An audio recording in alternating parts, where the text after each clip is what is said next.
All right, folks, this is Steve with Macro and Cheese. It's been a bit since we've talked to my next guest, Brett Scott.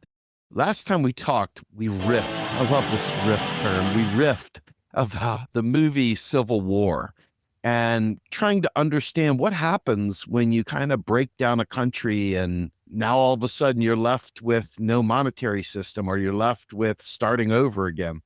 And it was just really, really interesting to see what the world might look like and how it might rebound and how it might rebuild an economy in a post-Civil War state.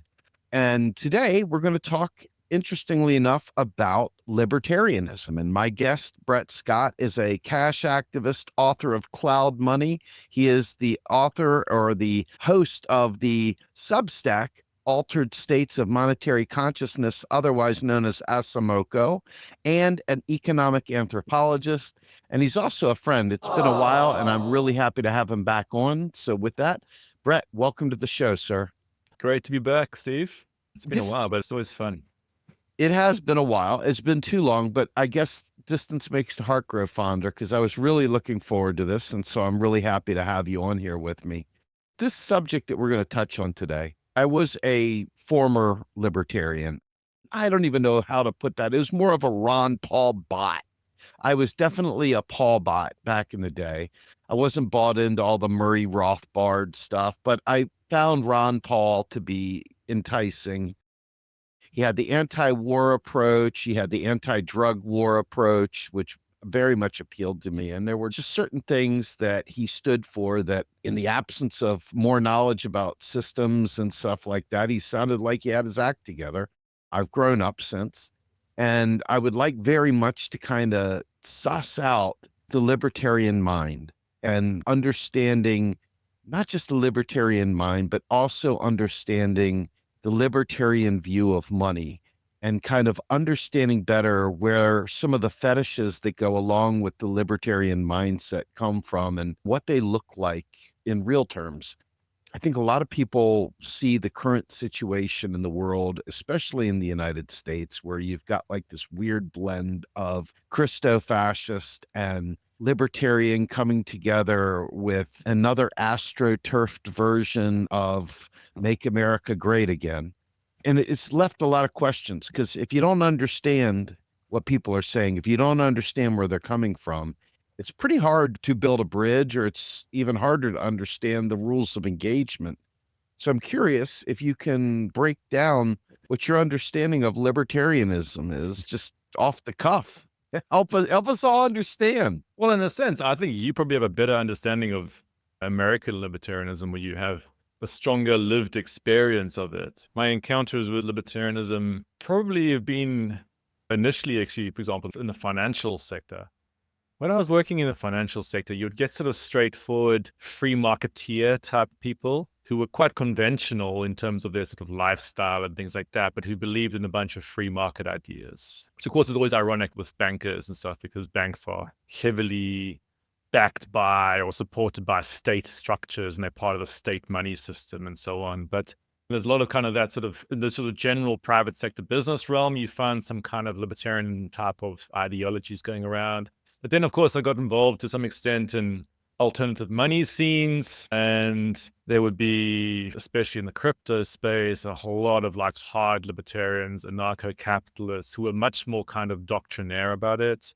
And also from a sort of monetary perspective, I come from an economic anthropology background, and lots of the sort of libertarian ideas of money are very dominant in economics, right? So there's a sort of generalized libertarianism, even among people who do not self-identify as being libertarians, in the sort of way that people think about money. Economic anthropology will often counter that and has different narratives about how money works. Yeah, so the other complexity is that the US feels it has a very particular history with libertarianism. It feels like the one country where libertarianism kind of makes sense in some way. When I think about, for example, Europe has hundreds of years of feudal history. When you're standing in a European city, you really get this feeling of like, this has been around for a long time. Right. And people are very, very aware of these sort of ancient structures and feudal hierarchies. And I can't imagine a moment in history where people could detach from Europe as refugees or as immigrants and arrive in the US and have a self-perception of being free individuals and have this imagination of being these kind of like solo types of atoms floating around and engaging in contract with each other and stuff. I feel like the US is a particular sort of historical situation that makes libertarianism seem appealing to people, even if libertarian ideology is generally detached from the reality of how human society actually works.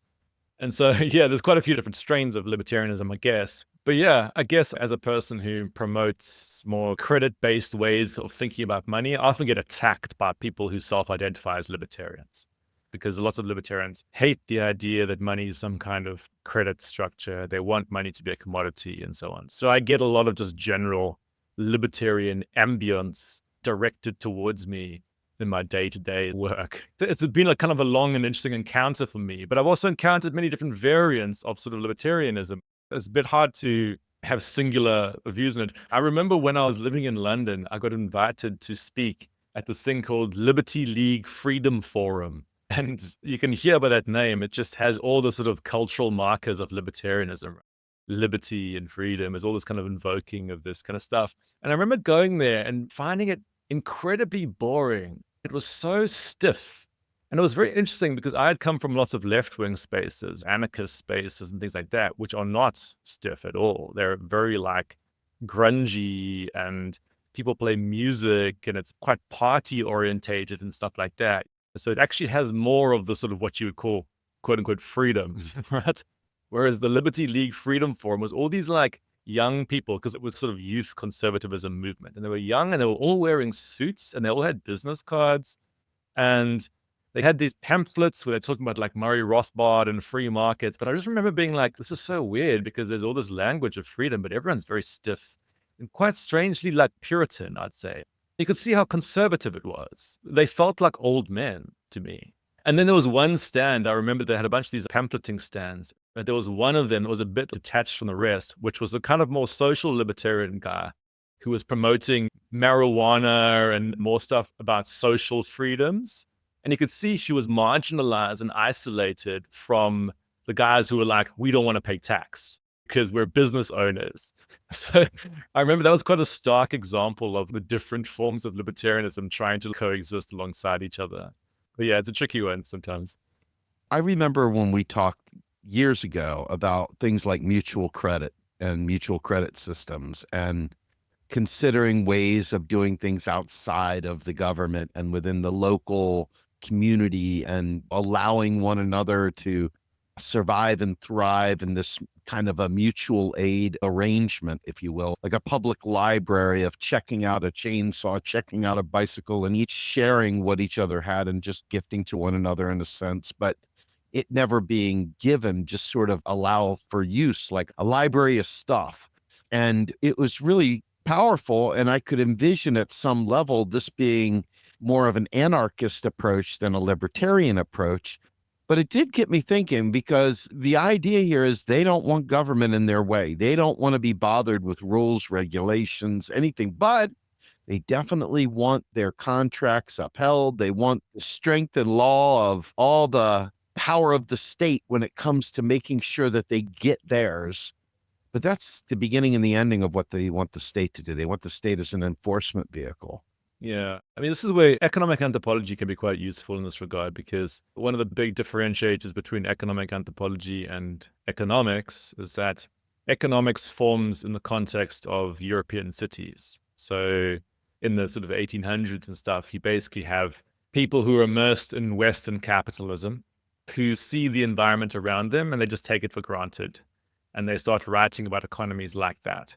And one of the defining experiential features of living in a capitalist economy is that you feel like an individual. You're like a floating atom that bumps against other random strangers in markets. So the lived experience of being in a capitalist city is like that. So a lot of economists would start to just think of the world like that because they were actually having an experience of the world like that. But anthropologists, by contrast, would often end up in situations where they were in pre-capitalist societies. They would be outside of the Western context, and they would be experiencing societies that really didn't actually have that structure.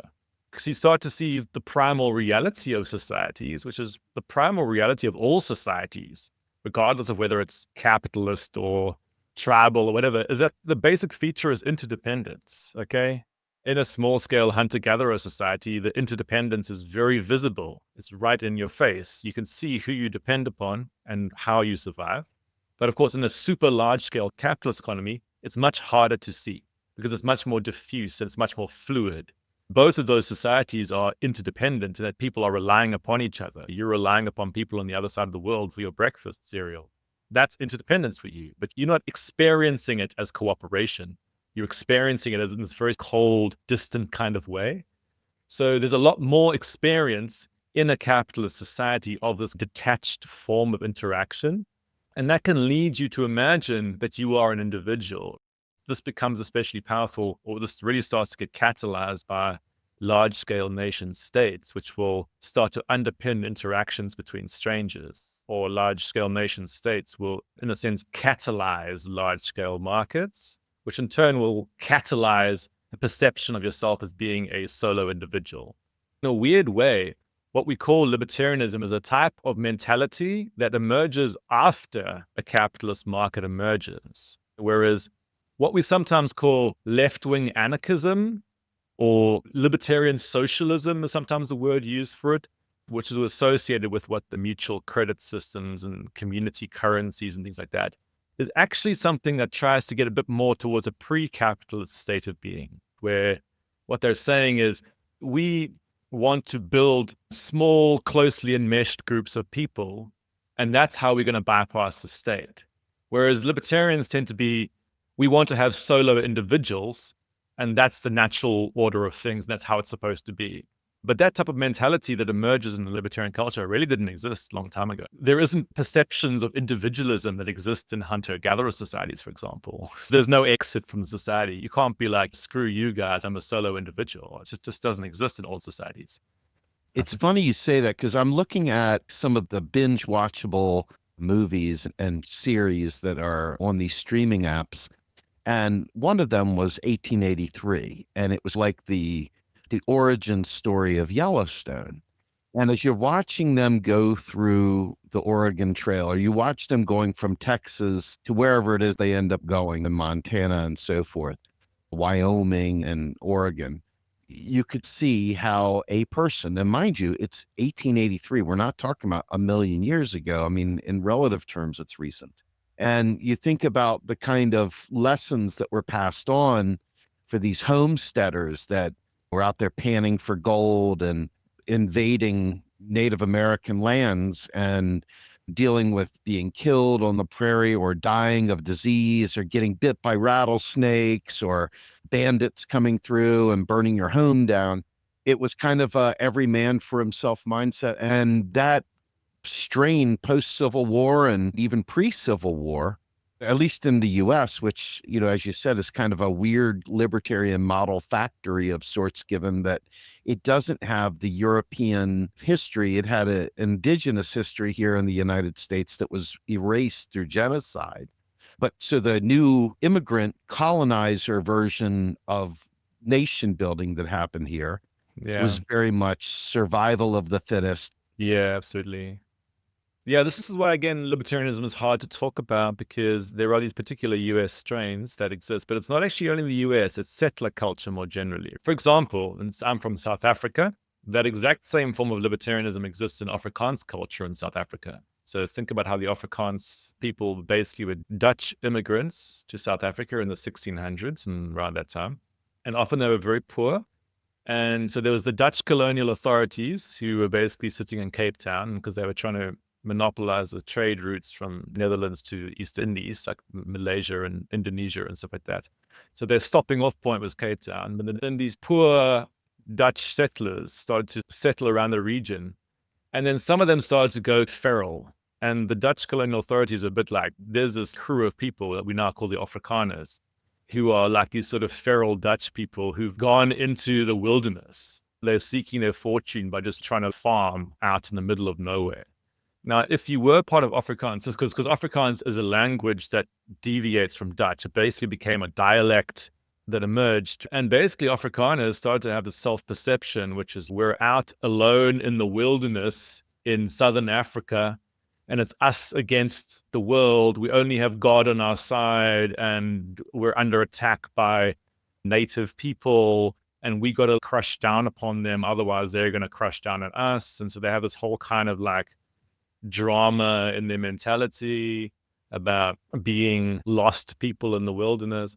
But some ways similar to what you'll find in Israeli settlers right now.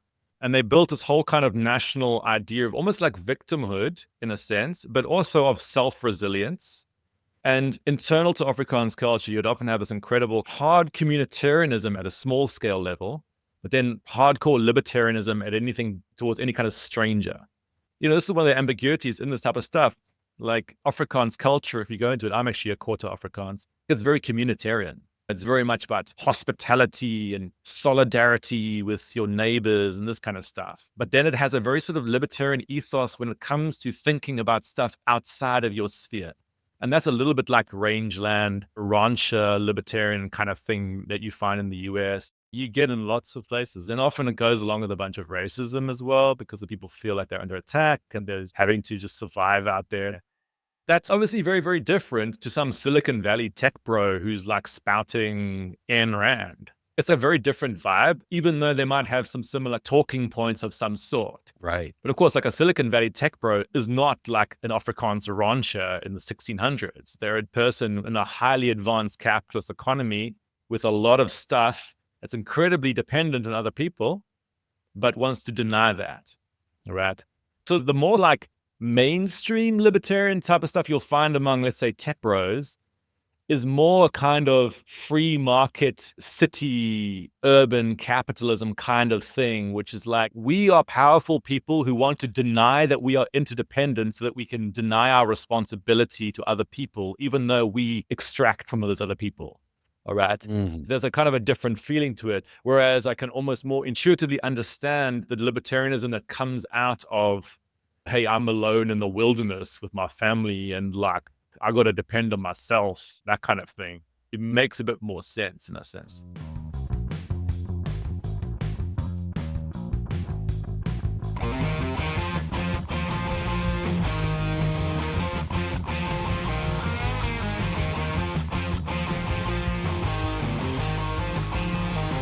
Sure, absolutely. When you look at monetary systems, as we tend to do here, obviously, I want to talk to you about tax and stuff like that, but this is one of the key elements of the libertarian lifestyle, as much as they talk about rugged individualism and kind of me, myself, and I approach to the world, voluntarism more generally. It tends to circle back to the monetary system. What is it about the monetary system that fetishizes in their brains this kind of libertarian ethos? Yeah, I don't claim to understand every libertarian impulse in every person, but Well, of course. okay, so it's worth noting, maybe we should talk about the libertarian ideology that's inherent within capitalism Yes, let's do it. in mainstream capitalism. I don't know if this even applies to like your kind of ranchland settler libertarian type of person, but let's talk about just like mainstream, the 80s, like free market thought. All right. Sure. Free market thought comes out of the form of libertarianism, right? But one of the crucial things that's going on with free market thought is at an elite level, it's a smokescreen. So at an elite level, it functions as a smokescreen. It takes a economic system that's laden with power differentials and presents it as if it's a flat system that's just a bunch of equals interacting. Okay. That is a politically loaded way of presenting a capitalist system. And you'll even find that in mainstream economics. This is like a generalized vibe you have going through like the economics discipline more generally. And then at a sort of everyday level among ordinary people, the same kind of thing can function almost like a coping strategy. So almost like an emotional coping strategy, which says, I'm stuck in a very, very large system that I have very little power within. But I can tell myself that if I work really hard and if I just hustle enough, I'm going to carve out a small island of stability for myself. So there's a kind of almost like a self-help libertarianism, which can be seen as a type of emotional coping strategy if you're stuck in a very large and alienating system. And that self-help narrative can be perpetuated by elites precisely because it's a useful story for them as well. So Elon Musk, for example, tells you to pull yourself up by your bootstraps. You might find that inspiring. It's like crap, right? In terms of how capitalism actually works. But it could be a sort of a self-help way of seeing the world, and it also benefits somebody like Elon because he can just say, I'm just like another person in society and everyone can be like me, even though the structure of capitalism would never allow that. The structure of capitalism is inherently hierarchical. For somebody like Elon to exist, there have to be billions of others who don't have that position. Much like for a pyramid to get built, you need hundreds of thousands of low-level workers who are going to bow down to a pharaoh. The pharaoh is not going to make the pyramid himself, right? Right. So for somebody like Elon Musk to exist, you actually structurally have to have a whole bunch of people who are structurally subordinated. So for him, a libertarian ideology makes a lot of sense politically because he can just say, everyone's in this equal situation. And again, that also then functions as a kind of self-help narrative to people to make sense of their lives. So this is a sort of generalized, the political use of libertarianism is quite interesting and nefarious in many ways. But in a strange sense, when you're watching libertarians, often they are channeling what you'd call like an ideal type imagination of capitalism. So they imagine a type of capitalism that doesn't actually exist, right? But they claim that it does exist or it should exist. So for example, when it comes to the monetary system, you'll have a whole bunch of libertarians being like, the fiat money system is based on violence. And it's, yeah, no shit. That's why it works. That's how the structure of the whole underpinning of capitalism is based on violence. Capitalism has always been, it's a system that emerges out of feudalism, all right? Feudalism was a highly unequal society. There has never been an ideal version of capitalism that somehow exists on a level playing field. It's always been underpinned by state power. It's always been underpinned by elites. It's always been underpinned by small groups of people accumulating large numbers of assets and then getting other people to work those assets for them. The whole structure of the system has always been hierarchical. There's never been a free market version of capitalism that's ever existed. So a lot of these imaginations in libertarianism are of a kind of fantasy version of capitalism that does not exist. But if you say that, they kind of imagine that you're sort of a person who's endorsing the violence. So for example, with the MMT movement, person in the MMT movement will just describe how the money system works. They're like, well, look, yeah, the state demands taxation and this is what happens. But libertarians have this moral panic or moral horror at that, as if that's either not the case or they don't want that to be the case. But the fact is, it is the case. There's a moralizing that goes on in libertarianism, almost like they're wanting capitalism to work without the foundations of capitalism being present. And that's part of that sort of smokescreen structure as well. You're glossing over the actual violence in our system. And that's a very important function in libertarianism. For example, the Koch brothers and stuff in the 80s, these guys who would fund all these libertarian think tanks, these are big titans of industry. Yep. These guys are hardcore capitalists. They know that capitalism isn't a free market. They know that capitalism is underpinned by state power, and it's inherently linked up with cronyism all the time. The reason why they fund the libertarian think tanks is as a smokescreen to project a sort of romanticized vision of what it is. And so when it comes to the monetary system, this often involves the projection of an imagined ideal form of money that exists, which is supposed to be some kind of apolitical commodity. And the reality of the monetary system is a highly political structure, and it always has been, and it's underpinned by state power. A lot of this horror among the rank and file libertarians at the sort of fiat money system comes from this imagination that capitalism is supposed to be something that it isn't actually. The money is supposed to be a commodity, but it is not. And that therefore it is a giant fraud and it's an evil deceit.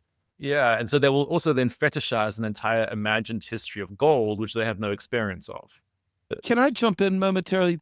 Yeah. From the MMT perspective, I find one of the most challenging things in presenting these concepts to libertarians, and quite frankly, even within the MMT space, is they don't talk nearly enough about what that power of coercion really is, the tax, and how they maintain the monopoly power of the currency and the monetary system. And I think people on both sides. The libertarian strain just randomly doesn't want that, like you said, the moral outrage, the ideological. It can't be real, even though it is actually real. But then on the flip side, though, a lot of MMTers, I think, miss the class element of the state and the ruling elite that maintain the cultural hegemony, if you will, and the institutions of power that make these things seem like common sense. Yeah. And so as a result, I think a lot of Pollyanna on the MMT side tends to forget that the coercion, the asymmetric relation,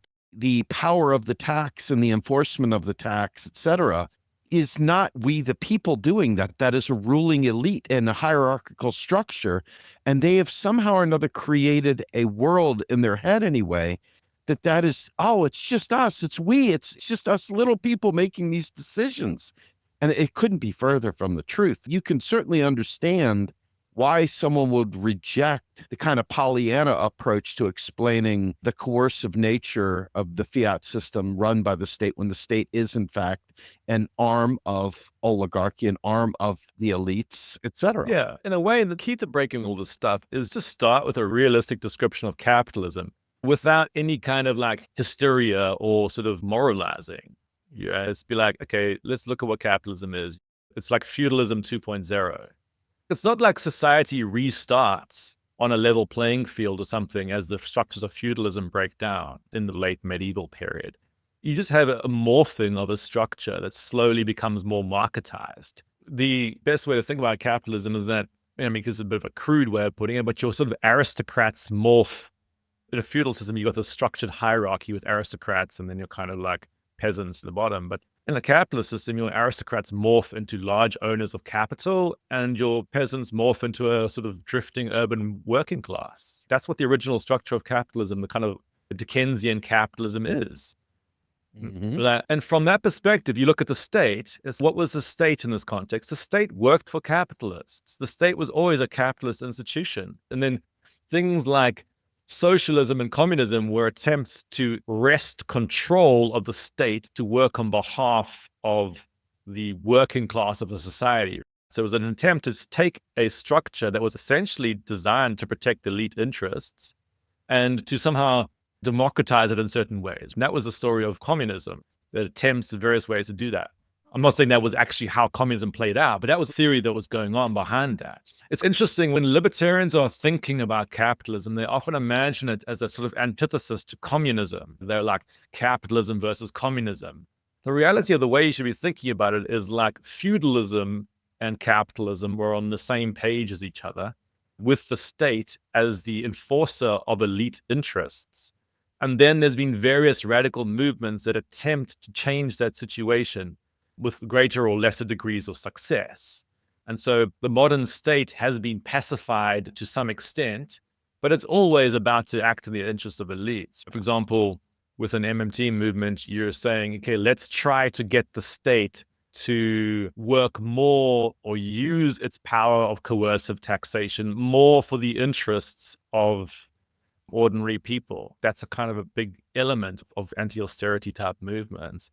But yeah, again, economic anthropology is pretty good for this stuff. People like Karl Polanyi, for example, which is a Hungarian scholar who wrote The Great Transformation. This was all about what he was talking about. He's like, economists have this weird sort of fairy tale story they tell about how capitalism forms, but capitalism's created by states. It's underpinned by states. The monetary systems are state creations. Large-scale markets are state creations. They don't exist apart from this. Sometimes when I'm thinking about libertarianism, I think about a teenager who's on their bed and they pissed off with their parents, right? And they're like fuming away. They're like, I'm gonna leave home. Screw my parents. And their parents are like the state in the market. I don't know if that metaphor entirely works, but libertarianism is a kind of mentality that emerges when capitalists who have basically been empowered by state infrastructures that enable markets to form, when they start to fantasize about detaching from the state foundation of the market. They're like, the real market exists is like somewhere else out there, and I will exist apart from state systems. And the most extreme version of this is anarcho-capitalism, where they totally imagine the absence of any kind of like state institutions, but somehow capitalism keeps going. So yeah, that's in a way kind of libertarian vibe. But as I mentioned, when you go to the left-wing anarchist spaces, it's a very different feeling, because the left-wing anarchist movements, what they think, they're like, the real problem of the state is that it dissolves our ties of solidarity between ourselves. The state is an elite institution that acts on behalf of capitalists historically, and it dissolves our ties of trust and solidarity between ourselves and dissolves us into individuals. So to counter that, to counter the power of the state and the market, because left-wing anarchists would see this as part of the same structure, we got to band into small groups together. That's why if you ever hang out with left-wing anarchists, all the imagery that they use is all about solidarity. They talk about solidarity. All their imagery is like people holding hands and that kind of stuff. Whereas you go to libertarian spaces, all the imagery is liberty. And it's very abstract. It's like freedom, liberty. They're almost like polar. They're quite antithetical to each other, even though they both are anti-state.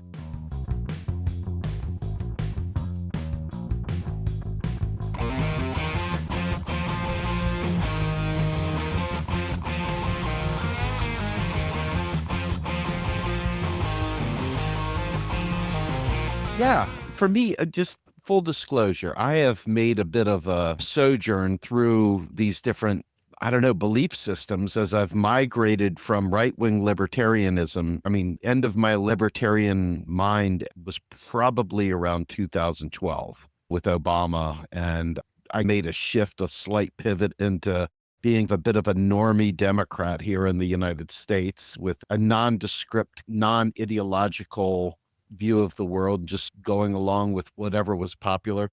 Didn't really have a deep understanding, honestly. And hats off to the heterodox world and the monetary anthropology people who have taken the time to educate me. And over the years, I've become much more left wing. And I find myself now in a place where I no longer make excuses for the state.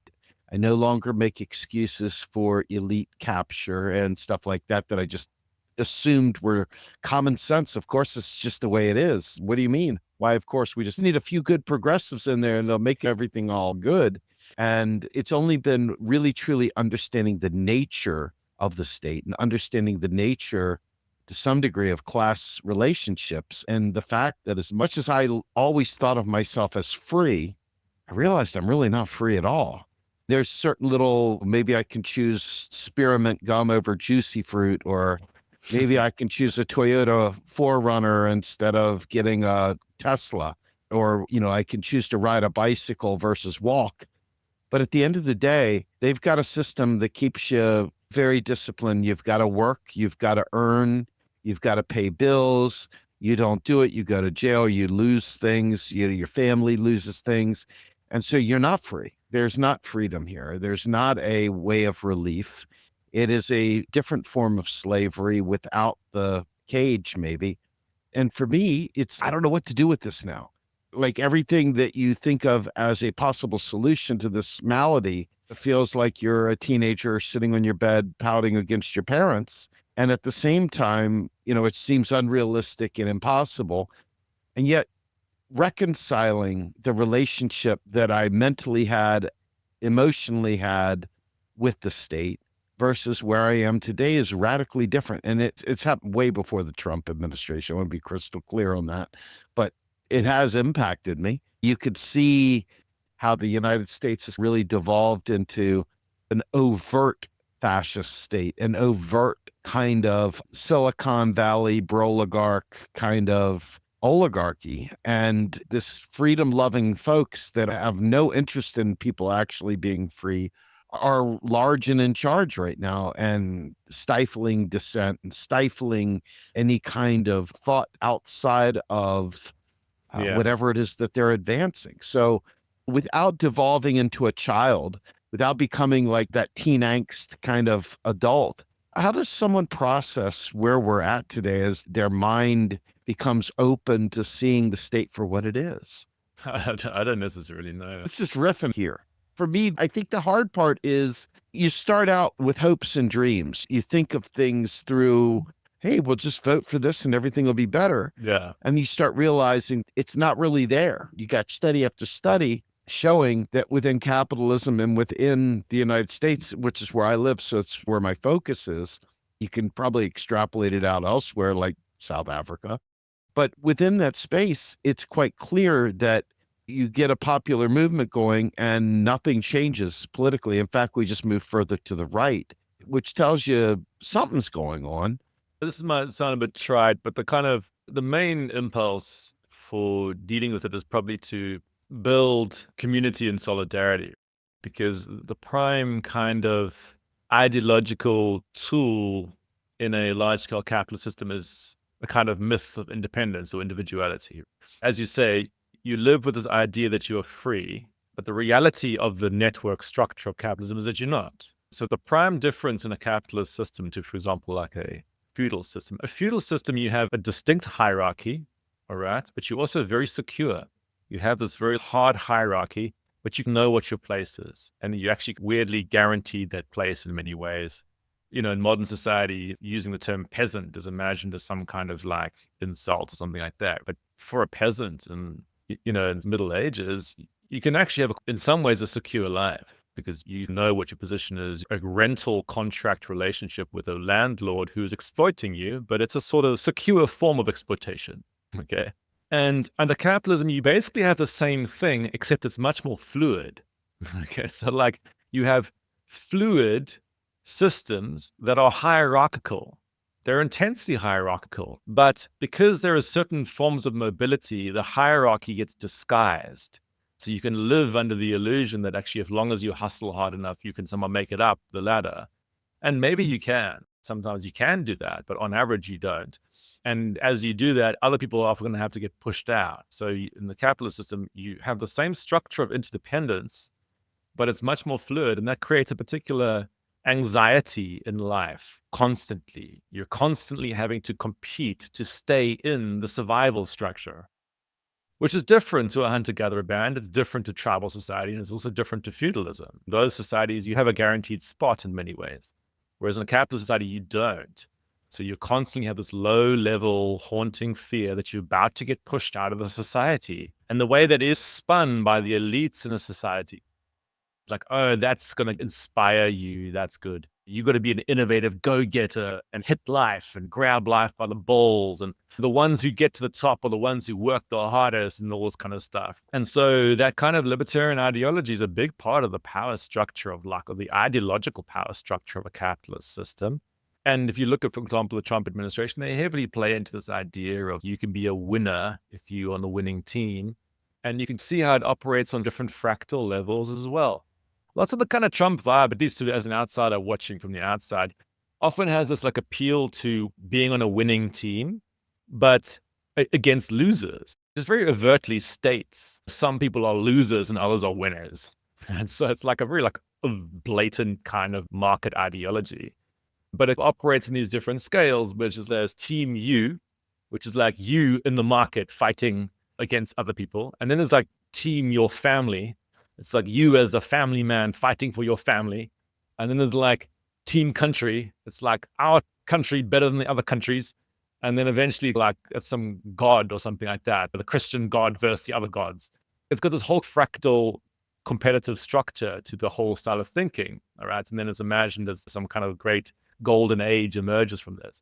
A lot of the stuff that Trump promotes, like things like Bitcoin and crypto, has that exact same ideological structure. Those communities have always worked on this idea that you got to be a winner. And if you're too stupid and slow to catch the market, you deserve to be poor and stuff like that. The Bitcoin community for a long time, their mantra was like, have fun staying poor. They would say to anybody who didn't buy into the ideology, it had that very much, you're a loser.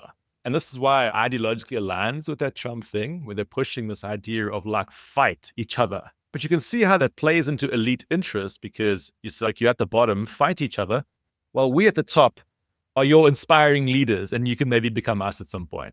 So the way you fight that really is you have to rebuild ties of solidarity between people on the bottom. But that's historically, that was done through things like unions and stuff like that, which have all kind of been dissolved and broken in many ways. Yeah, I guess the big thing is around figuring out how you create that sort of bottom-up stuff. Can I riff on monetary systems as well? Absolutely, please. Beyond the Trump world, because Trump's the whole like current virulent version of capitalism respawning itself in some new way. it's important with the money stuff to see why libertarians are triggered by credit style thinking on money. And one of the reasons is that ideologically, commodity money aligns with the libertarian presentation of how capitalism works. And there's a bunch of political uses of that. But the way that the libertarian thought structure in money works is that you start off, and when I say libertarian here, I'm just talking about, I guess, a kind of free market kind of person. I'm not claiming that every person in every libertarian strain has this exact structure. But the basic thing is like you start off with the perception of people as individuals, and it has this like every man an island. So you start off with this vision of self-sufficiency, essentially. Each person is a self-sufficient island by themselves. And then you imagine what a society is, a whole collection of these islands in proximity to each other, but they're not fundamentally interdependent. They're sort of independent, but they recognize that if they interact, they can gain benefits. So it's like you're spying the next island and you're like, well, if I do a trade with that person, my self-interest could be bettered, all right? So they have this vision that what trade is human beings trying to better themselves individually. So if you're picturing two islands, they row out on their canoes and they meet in the middle and they like dangle goods in front of each other. And this is how they imagine the market. They imagine these individuals who are coming together to dangle goods and then to try to convince each other to trade for their mutual benefit. And they might try to screw each other in this process. But it's basically imagine that once that trade's completed, you retreat back to your island and you're back to square one. You're the solo individual again. All right. And with that thought structure in place, they basically don't believe a society exists. If you look at, for example, like Margaret Thatcher in the 1980s, who was heavily influenced by libertarian thought, she said, there is no such thing as a society. There are only individual men and women.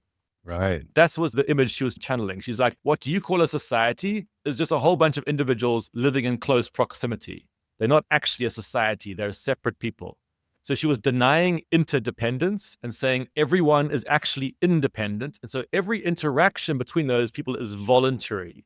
There's no such thing as involuntary interaction between people who depend upon each other. Every action is voluntary. And so with that in place, if you're trying to then imagine how a monetary system works, you're going to have to often imagine it as some type of special commodity, because it's the only way you get that thought structure to work. You say, we have all these people who are like living in close proximity. They're all independent. They're all self-sufficient, but they realize they'll better themselves if they trade. But they don't know how to facilitate that process because it's hard for them to do barter with each other. This is where the barter imagination emerges, right? Because if you're imagining a whole bunch of self-sufficient people walking around with their self-sufficiently produced goods, you start to fantasize about barter. It's like, oh, all these people trying to trade, but it's very hard for them because they don't have money. And so then the next part of the thought structure is to imagine that what happens is that everyone chooses some commodity to become the money system to unblock all the trade between themselves for their self-betterment. Basically, in, for example, Austrian economics, Austrian economics is a very prominent branch of libertarian economics. The way they imagine this is they do something through the regression theorem, where they're like, humans basically choose the most useful and widely accepted commodity, and that then becomes the money.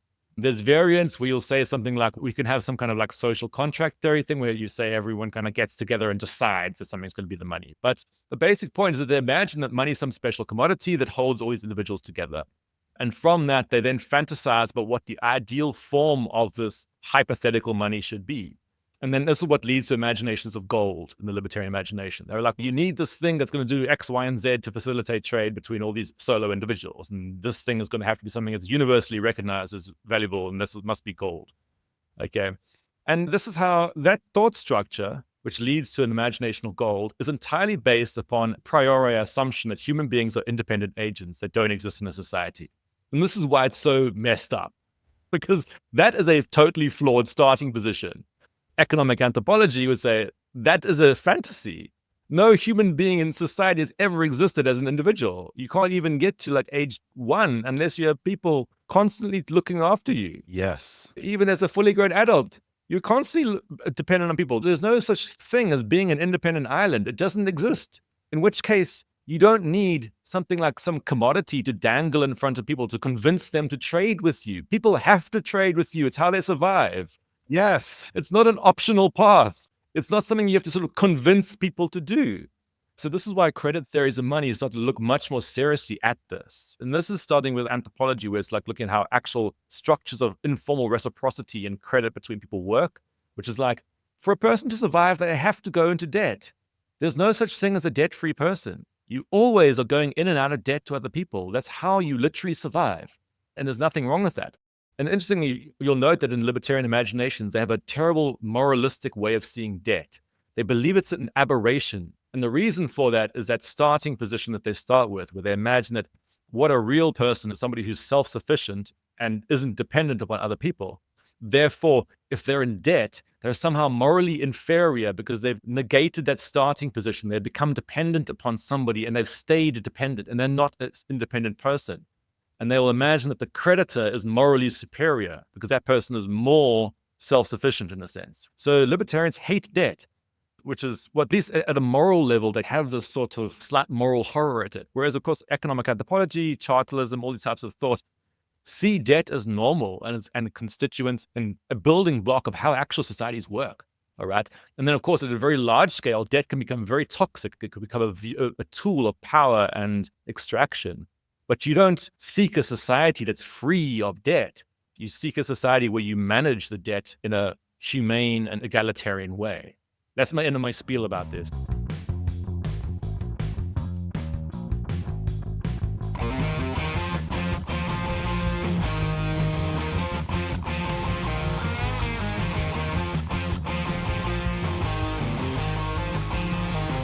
No, I think it's fantastic because I'm straying more into the socialist side of the world as I think about it. And in their world, and I got to be honest with you, I'm not sure I agree with some of it, right? Is that they just fantasize about a world in which money doesn't exist.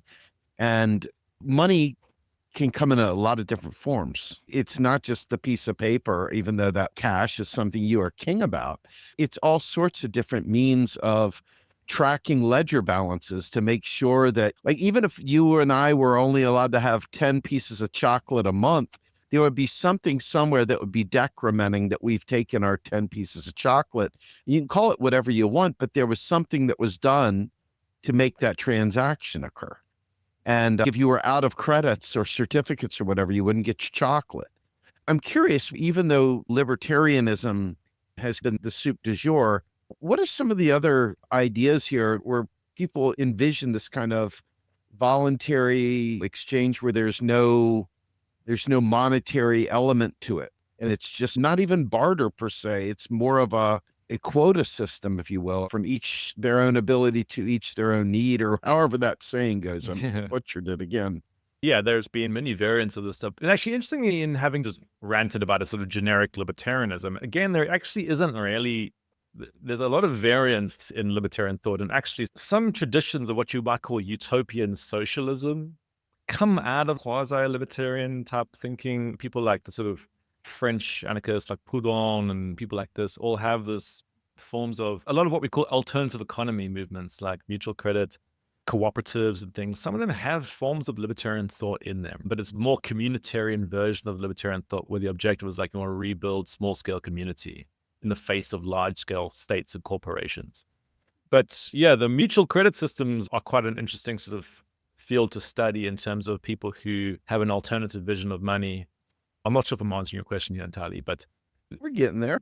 because the basic intuition with mutual credit systems, a modern fiat money system is a large-scale, multi-tiered, hierarchical credit structure administered by massive institutions. But you can imagine a flattened version of that where the credit processes are horizontal rather than vertical with these sort of banks and states and things. So a lot of the imagination of kind of communitarian mutual credit is like, let's not fetishize money as some kind of commodity. We'll accept that money is actually these systems of promises and credit between human beings. It's not some sort of strange abstract gold or something. It's these systems of internet, networked credit. But we're going to try to administer it between ourselves at a horizontal local level. So that a lot of those kind of communities have that sort of feeling of really accepting human interdependence and indebtedness between people.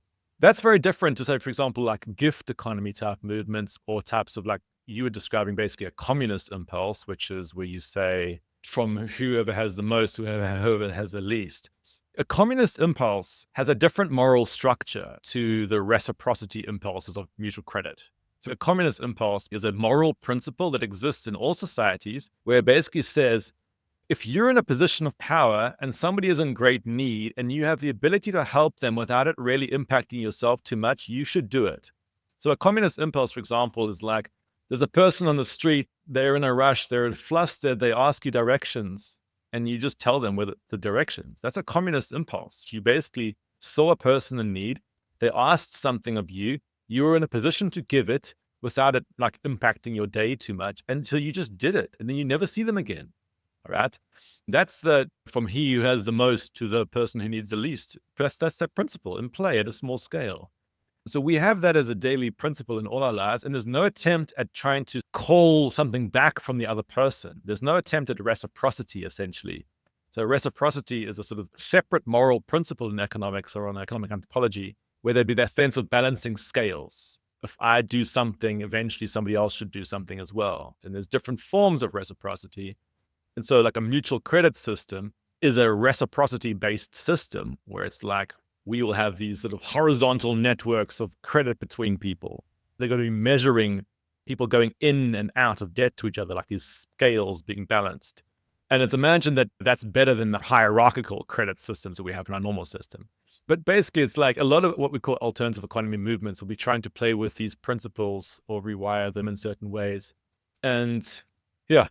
All right. So as we wind down, I want to just thank you for the time. I appreciate it immensely. What can we do with the final word, if you will, overall? How would you summarize this? I mean, just to have a key takeaway, what do you think is most important to pull from this conversation?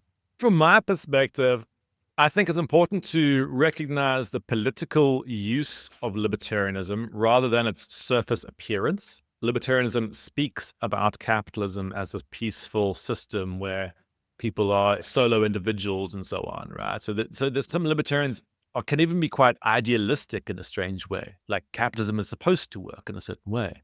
But that story functions as a means to disguise how capitalism actually is, which is not like that. And so there's a strange, potentially willful naivety within libertarianism, which can actually serve to protect elites. This actually applies to economics as well. Often mainstream economics also has this element going on. So that's one big thing I think people need to reflect upon. And a second thing is a lot of those libertarian thought structures actually exist in people who don't self-identify as being libertarians, right? Lots of people in our society, for example, fantasize about money being a commodity. The fantasy of money as a commodity comes out of libertarian thought. And sometimes it's generated by the situation you were in a large-scale capitalist society where you feel like a solo individual.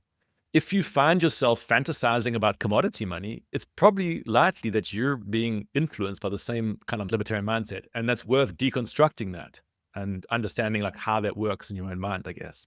It's fantastic. All right. Well, Brett, this has been wonderful. Tell everybody where we can find your work. I appreciate the way you share it. I am avidly sharing Asimoko around, but tell folks about that. My Substack, which is basically where I do most of my stuff right now, is Asimoko, or Altered States of Monetary Consciousness. You can get that on www.asomo.co. Or else if you've typed in Brett Scott into the Substack search engine, you probably will find it or something like that. And that's where I mostly do most of my stuff right now. I've also actually started a little YouTube channel, which I'm sort of experimenting with still. I don't know. I quite enjoy doing YouTube actually, but quite a lot of work. It's more at an experimental stage right now, but you can find me in Brett Scott on YouTube as well, where I sort of riff on things and do visualizations and stuff. So yeah. I think it's great. Everything you do is gold, to use a commodity moment. That's good. I'll take it. Yeah, thanks, Steve. Thanks for being supportive of my work as well. It's always appreciated. Well, you're always with us. Keep up all your great stuff too. I really appreciate it. Thank you, man. I appreciate it as well. All right, let me take us out here. Folks, my name's Steve Grumbine. I am the host of Macro and Cheese. Macro and Cheese is a part of Real Progressives, which is a 501c3 not-for-profit in the United States. We live and die on your contributions. Folks, don't assume someone else is doing it, because let me just make you aware they're not. We could definitely use your support. And if you find value in the guests we have on, support them as well. But we definitely need your support. We're a small nonprofit, and without your support, it'll be hard to keep the lights on. So you can find us on patreon.com/real progressives. You can also find us on Substack, and you can become a donor there as well. And you can go to our website, realprogressives.org, go to the get involved and then donor. And right there, you can be part of our support system by going to our donor box. No amount's too small, certainly no amount's too great, folks. Please consider becoming a monthly donor. And with that, on behalf of my guest, Brett Scott, myself, Steve Grumbine, the podcast Macro and Cheese, we are out.